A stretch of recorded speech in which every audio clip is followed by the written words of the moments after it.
തൃശ്ശൂരിലേക്ക് ഒന്നുകൂടി പോകണം. തൃശ്ശൂരിൽ ഇന്നിപ്പോൾ ഗവർണർ രാജേന്ദ്ര അർലേക്കറും മന്ത്രി പി പ്രസാദും ഒരേ വേദിയിൽ എത്തിയതാണ് നമ്മൾ കണ്ടത്.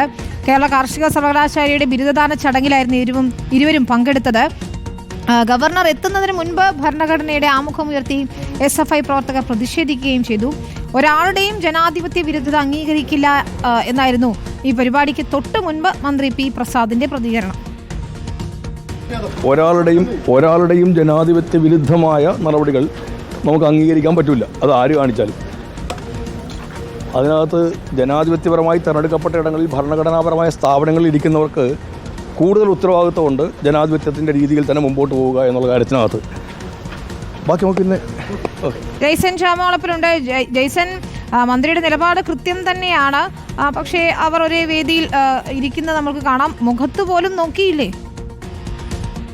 ഇത് ആദ്യ മുഖത്ത് നോക്കാതെ ചെറിയ പിണക്കമൊക്കെ അവരുടെ മുഖത്ത് പ്രകടമായിരുന്നു. പക്ഷേ പിന്നീട് മന്ത്രി പ്രസാദ് തന്നെ മുൻകൈ സംസാരിക്കുന്നുണ്ടായിരുന്നു. അതിനുശേഷം മന്ത്രി പ്രസാദ് സംസാരിക്കുമ്പോൾ പ്രധാനമായും കാർഷിക മേഖലയിലെ വിഷയങ്ങളും അതുപോലെ തന്നെ യൂണിവേഴ്സിറ്റിയുടെ പ്രസക്തിയൊക്കെ പ്രസംഗിച്ചു. പക്ഷേ അതിനുശേഷം അവസാനം ഗവർണർ സംസാരിക്കുമ്പോൾ മന്ത്രി പ്രസാദിനെ പുകഴ്ത്താൻ ഗവർണർ മറന്നില്ല. കാരണം ഈ മറ്റൊരുപാട് പരിപാടികൾ ഉണ്ടായിട്ടും അതെല്ലാം മാറ്റിവെച്ച് ഈ പരിപാടിക്ക് വന്ന മന്ത്രിയെ അദ്ദേഹം അഭിനന്ദിക്കുന്ന ഒരു സ്ഥിതി ഉണ്ടായിരുന്നു. മഞ്ഞ് ഉരുകുന്ന ഒരു അന്തരീക്ഷമുണ്ട്. പക്ഷെ നിലപാടുകളിൽ ഇരുവരും അതേ സ്ഥാനത്ത് തന്നെ നിൽക്കുന്നു എന്നാണ് ഇന്നും ഇന്നലെയും ഈ വന്നുകൊണ്ടിരിക്കുന്ന വാർത്തകളെല്ലാം തന്നെ സൂചിപ്പിക്കുന്നത്.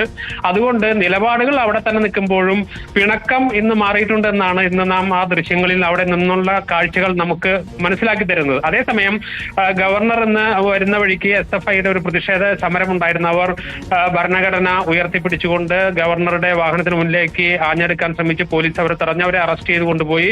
അതുപോലെ തന്നെ KSU പ്രവർത്തകരും ചെറിയ പ്രതിഷേധങ്ങൾക്കൊക്കെ ശ്രമമൊക്കെ നടത്തിയിരുന്നു. ഏതായാലും ഈ ഭാരതാംബ വിവാദം അത് അവസാനിക്കില്ല എന്ന സൂചനകൾ രണ്ടുപേരും ഇന്ന് നൽകിയിട്ടുണ്ട്.